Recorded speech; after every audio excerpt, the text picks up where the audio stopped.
Welcome friends. আজকের এই টিউটোরিয়ালে আমি আপনাদেরকে দেখাবো কিভাবে আমরা মাইক্রোসফট ওয়ার্ডে কলাম ক্রিয়েট করতে পারি। এই কাজটি আমি মাইক্রোসফট ওয়ার্ড 2016-এ করব।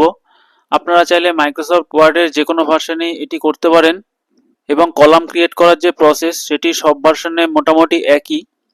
এখানে আপনারা দেখতে পাচ্ছেন যে মাইক্রোসফট অফিস অ্যাপ্লিকেশনটি ওপেন অবস্থায় রয়েছে এবং এখানে 3টি প্যারাগ্রাফ আমি অলরেডি আগের থেকে লিখে রেখেছি। তো কলাম ক্রিয়েট করার জন্য আমরা প্রথমে এই প্যারাগ্রাফটিকে সিলেক্ট করে নেব।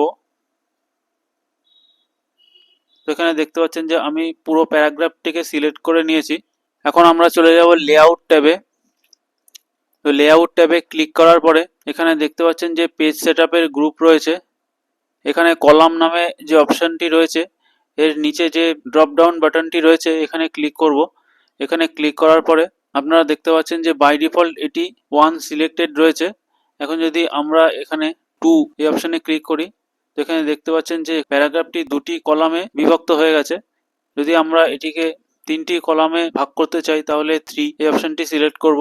তো এখানে দেখতে পাচ্ছেন যে প্যারাগ্রাফটি 3টি কলামে ভাগ হয়ে গেছে। এবং যদি আমরা এটিকে লেফট এই অপশানটি সিলেক্ট করি তাহলে দেখতে পাচ্ছেন যে লেফট থেকে কেমন দেখাবে সেটি এখানে শো করছে।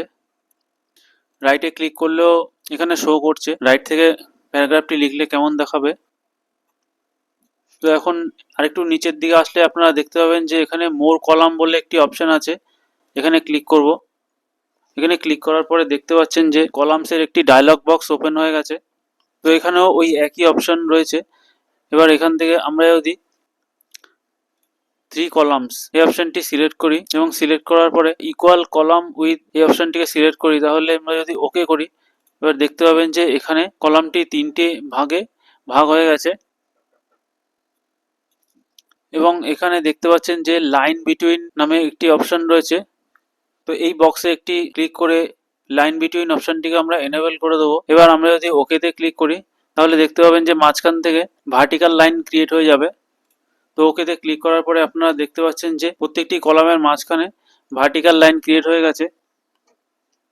তো এখন প্যারাগ্রাফের লেখাগুলিকে দেখতে মনে হচ্ছে যেন সবকটা যে প্যারাগ্রাফ আছে সেগুলি পুরোপুরি ইকুয়াল নেই। তো এগুলিকে যদি আমরা ইকুয়াল করতে চাই তো আমরা চলে যাব হোম ট্যাবে। এখান থেকে প্যারাগ্রাফ যে গ্রুপ আছে এই গ্রুপের আন্ডারে আমরা জাস্টিফাই অপশানে ক্লিক করব।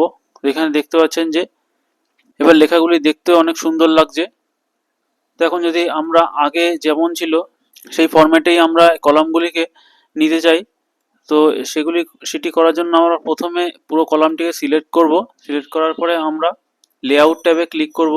এখান থেকে কলামস অপশানে যাব। এখান থেকে 1 যে অপশানটি আছে এখানে ক্লিক করব। এখানে ক্লিক করার পরে তো দেখতে পাচ্ছেন যে আগে যেমন ছিল প্যারাগ্রাফগুলি ঠিক এখন সেই অবস্থাতেই রয়েছে। তো আশা করছি আপনারা বুঝতে পেরেছেন যে মাইক্রোসফট ওয়ার্ডে কিভাবে আমরা যে কোনো প্যারাগ্রাফের মধ্যে এভাবে আমরা কলাম ক্রিয়েট করতে পারি। তো যদি আপনাদের কোনো কোয়ারিজ থাকে তাহলে অবশ্যই আমাকে কমেন্ট করে জানাবেন। আজকের এই টিউটোরিয়ালটি এ পর্যন্তই। তো দেখা হচ্ছে পরবর্তী কোনো টিউটোরিয়ালে। Thank you.